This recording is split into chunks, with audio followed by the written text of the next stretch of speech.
Welcome to the Preparing for Practice framework that is for players, specifically designed for 12 years and older. Again, this can be scaled for younger players if they have the mental maturity, but just understand that this is framed for younger players that are, I should say, players that are younger at 12 and older though. Okay, now again, you can scale this if you need to for a younger player, but just understand that they might not have the level of maturity yet. Okay, there are 5 actions that they need to be able to do. Action 1 is know their schedule. So what time is practice? How long is travel? I think that's a fair thing to have players understand, that they need to know what time is their practice. So for example, it's 6 o'clock, and a typical time it takes us 30 minutes to travel to and from practice. That means they need to know that they need to leave at around 5 o'clock.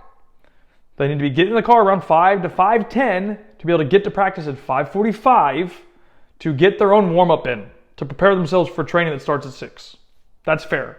Now, if your coach does their own warm-up at practice at 6, then fine, you don't need to do that. But you still get to practice 10 to 15 minutes early just to get there, get loose, get ready, and have fun. Okay? Action 2, prepare your equipment. Uniform, cleats, shin guards, and drinks. And maybe even indoor shoes. Maybe you have the option that your team is able to do both, whatever it is. You need to be able to, as a player, prepare your own equipment and not rely on mom and dad. Very important. And as a parent, this is something that I would really do. You're the one who said you wanted to play, son, so show it by making sure your stuff's ready. Action 3, nutrition and hydration. This is not the end-all be-all, but it is an overview. The last meal should be at least 2 hours before the training session. Okay? They need to be drinking plenty of fluid. By fluid, I mean water, not soda, not sugary products, unless it's like a natural juice. And like I said, no soda and no high sugar drinks. Let's go to action 4, traveling. Okay?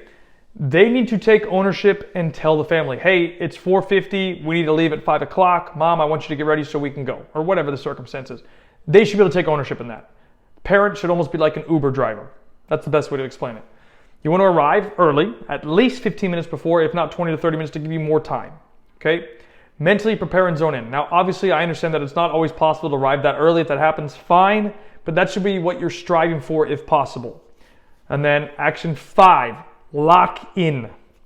Be on the field with 15 to 20 minutes early. So when I said before 20 to 30 minutes prior, that means you're there early, you get your stuff on, have a conversation or something with somebody, and get rolling. When we get to action 5 now, you want to be on the field 15 to 20 minutes early so you can get your warm-up on and you have time to get the equipment and whatnot. Because if you arrive 20 to 30 minutes early, you got to actually walk into the facility. It's usually not just dropped off, you're on the field. Might happen, but typically not. Okay? Equipment is on. Begin your own warm-up, which would be like a physical warm-up and a technical warm-up. I love juggling, so I would recommend that players do that. Now, this is great for you parents to print this out for your child and make sure that they have the resource to it. Maybe you can put it on their wall or put it on the table for them or whatever. So they know the actions that need to take and they can check it off every single day. Boom, I did this, I did this, I did this, I did this. Cool, done. And they can move forward with their day, and that way they are taking responsibility. It's not on you as a parent. But that way, hopefully that makes sense to you. These are the actions necessary to help your child realize their full potential. Remember, this is just a guideline, a framework, an overview. This is not the end-all be-all. Okay? See you guys in the next video. See you there.